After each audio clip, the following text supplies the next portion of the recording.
What's up, Jake? So this one is the newest song. Ant knows most of the riffs. He wasn't playing anything that was too different, but there are a couple things that I know he plays differently. But for the most part, they're the same. But I'll show you all the riffs anyway. Um, there's nothing really too crazy or like picking wise. It's all just a bunch of chords, but there are a bunch of riffs. So I'll break them down. So the first one, which happens 4 times, is this. It's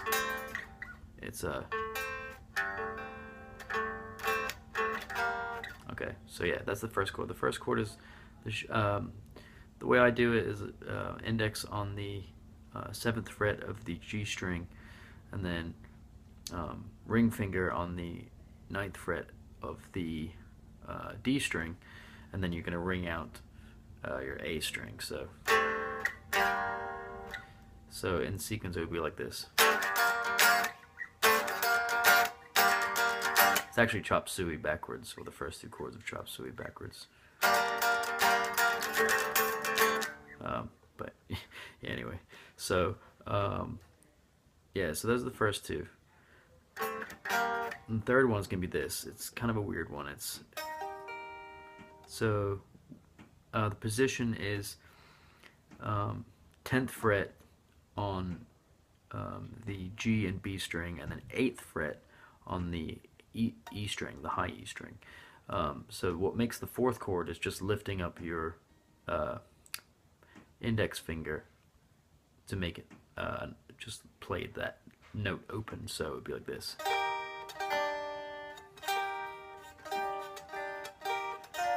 Actually, I fucked up. I'm sorry. Ignore that last part. It's gonna be, you're gonna put your index on the 8th fret of the B string, and then play the high E string open still. So it would be like.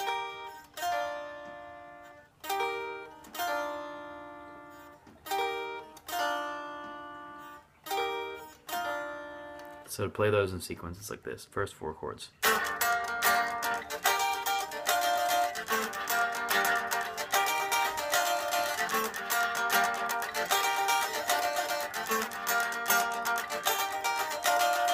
So those are the first 4 chords. There's 2 more chords. They're going to be this. They're really simple to. And what I do, so you just go.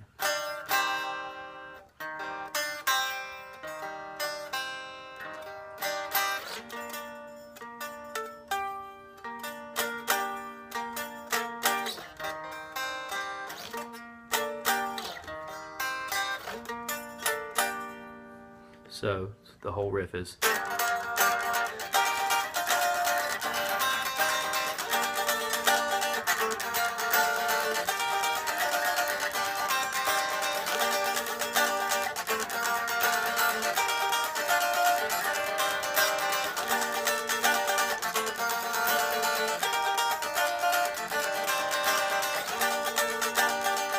So that's the verse, basically, that whole part. And then when it does the slowdown thing, it just does that last chord of the riff, but it does this. So you're just gonna go.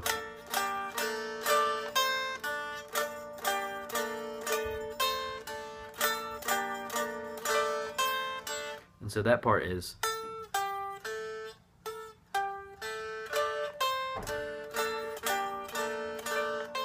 So you're just playing that whole chord, but you're just moving your it's going to be 12th fret to 10th fret on the B string first, so but it's keeping that shape, so you play that.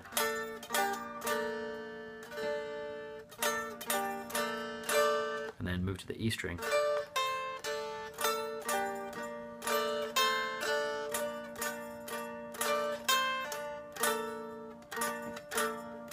Forget exactly how we had it with Jono, but if you can learn that part, you pretty much know. You can figure it out with him. But so I'll just play that last time going into that part so you can kind of get a feel for it. But it's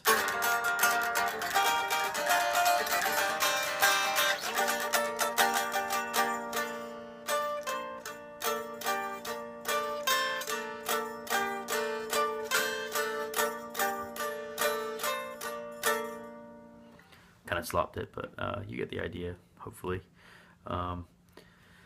So the next part is going to be this. It's it's so the chord is 10th fret on the low E string, 10th fret on the G string, and then you mute the rest. So, and then the next chord is same thing, where you're muting the middle, the A and D string, and it's going to be 7th fret on the E string for that chord, and then 8th fret on the G string. So, and then third chord is where it's going to be 12th fret on the low E string, and then 13th fret on the G string. And then that part, when it comes in, it's like this.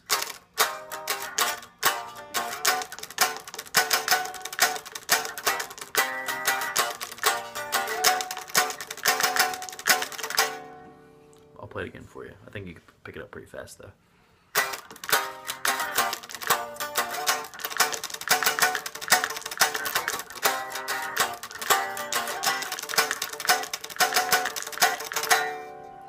So that's that part. Ant knows that part too, so he can definitely show you that part.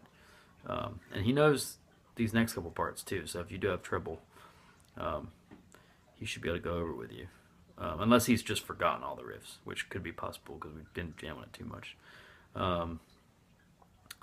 Which is the case. If that's the case, I guess you should probably either learn it or give him the video too, or whatever is easier.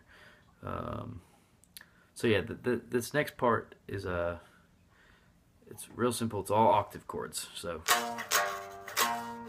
I'll play the riff first.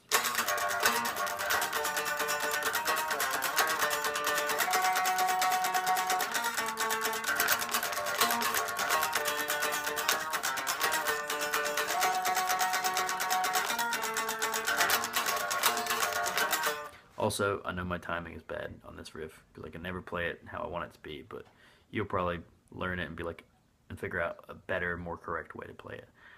But I think it's pretty close. So it's just.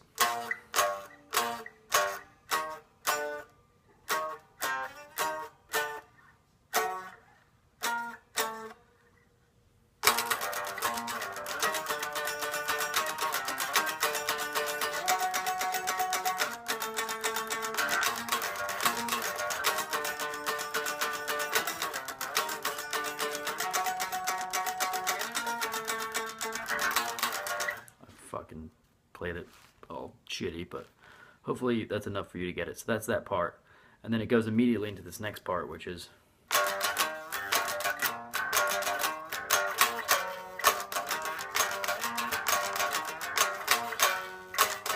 this part is going to happen like 4 times. So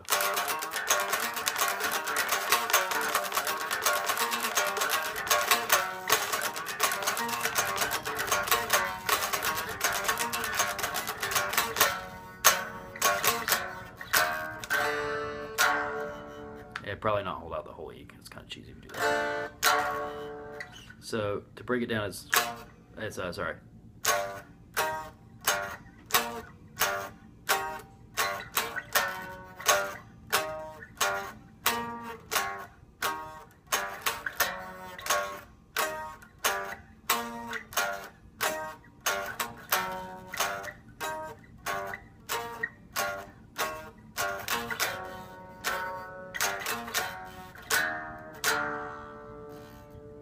That's that part. And then it goes into this next like guitar break thing, which is just real simple. It's gonna be the way that I play it is I put my pinky on the 9th fret of the G string, and then index on the 6th fret of the B string, making that saddest day chord. But this whole thing is just arpeggiated 2-note chords. So it's,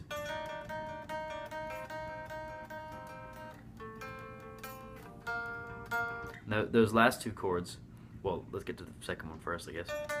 So the second one is just, so you just use your middle finger to be on the 7th fret on the G string. So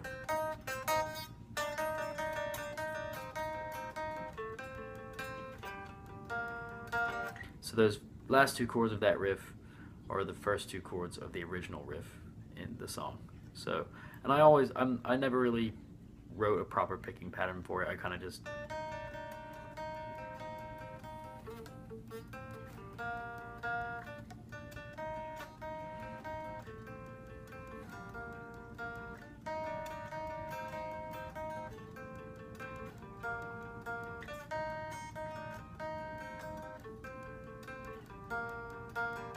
so that's that riff. It's real simple. And I guess this is where you guys can kind of figure out how you want it to be at first, because Ant's got that build-up riff that we were trying to fit over it. But the other part that I was playing, it's just the same first two chords. But I don't know about the that part.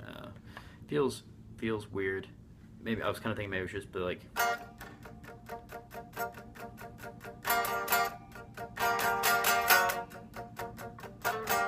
Like maybe just one time of the slidey thing.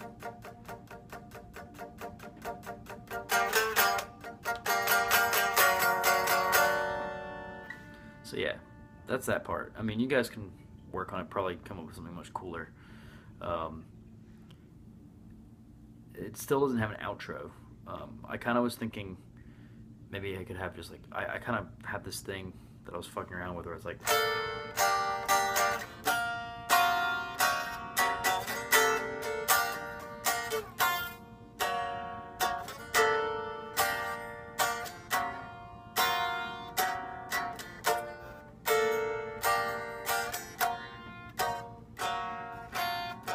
If you want to fuck around with those chords maybe and come up with something, those chords that I'm playing are just you're just gonna bar on the 5th fret. You're gonna bar the G, B, and E string, and then just alternate from the 7th fret to the 5th fret with your pinky. So.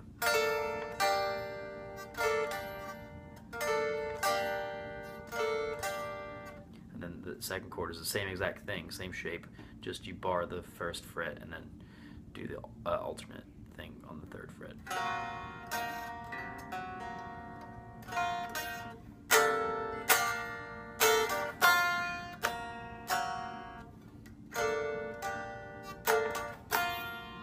But that's all I really have. I mean, it definitely does not have to be anything like that. That's just kind of as far as I got with it.